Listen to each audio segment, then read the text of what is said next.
Hi, my name is Drazenka Kimpel and I'm going to show you a process of painting armor. Armor was originally invented to protect the body from being harmed by outside forces, weapons, or projectiles during the combat. We know there are many variety of different armors being revolutionized throughout the history and different styles depending on the area around the world. If you're painting armor through the historical significance, use reference for accuracy. But if you're painting a fantasy armor, then sky's the limit. One thing that you should be aware of is that armor comes in pieces, meaning that each part of the body has its own piece. That is to enable the movement of the limbs. So when painting armor, think of the overlapping segments.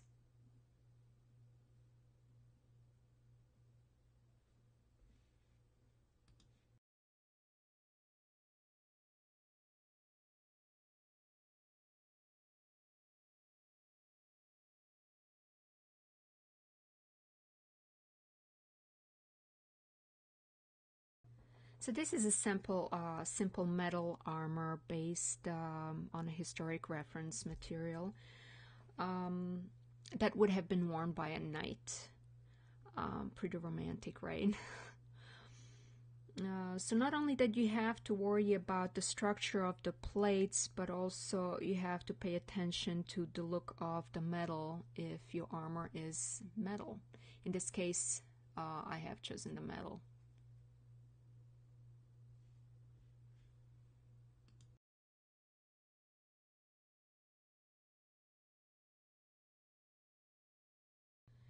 The key to drawing metal and metal finishes such as silver or chrome or anything shiny, is to observe the details such as light and shadow and color.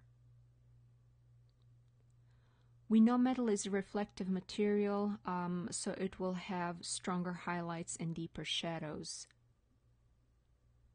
To start with, choose a medium gray for the base and build from there. Use lighter shades for highlights and darker shades for shadows. But do not forget to use the color to represent the bounced hues. In this case, it will be a warmer cream color of the background.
When it comes to blending, try not to use a smooth brush or any airbrushing. Use the speckled brush because it will create a nice worn out texture to your metal material.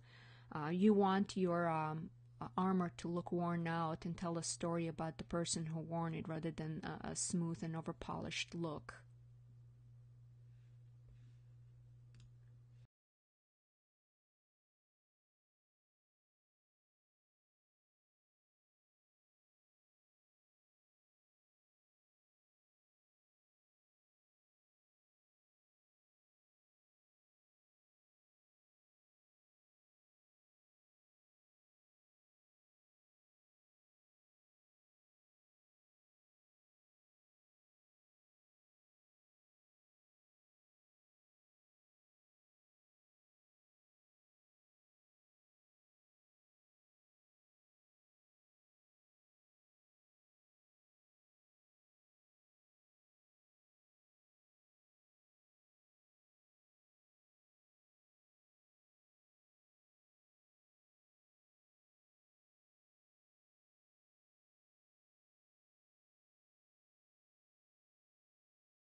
Whether you want to leave your armor plain is really up to you, but why not take it a little further and add more storytelling details such as armor design pattern?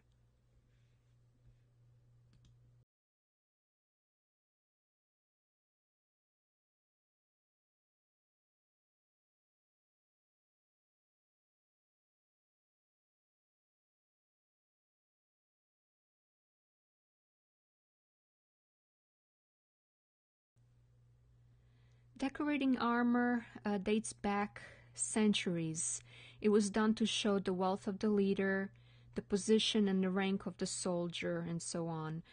Patterns were represented by the native culture, therefore, the armor would be recognized by their point of origin. Some armor decorations were done by using different color metals for trimming, but most of them were done by various engravings.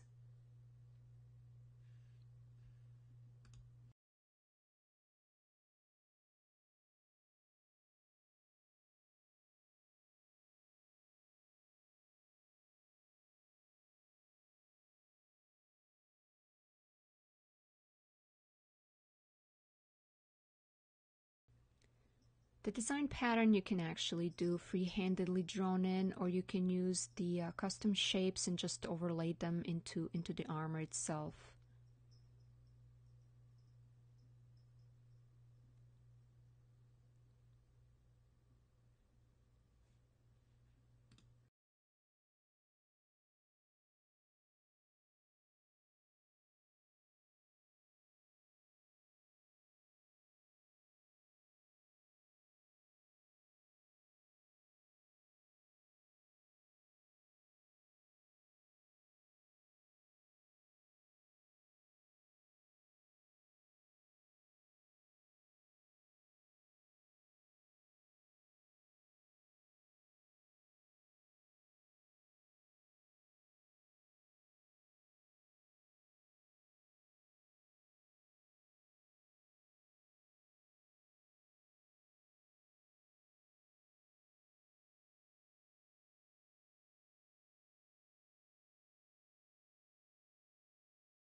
So there, we have our armor all painted up.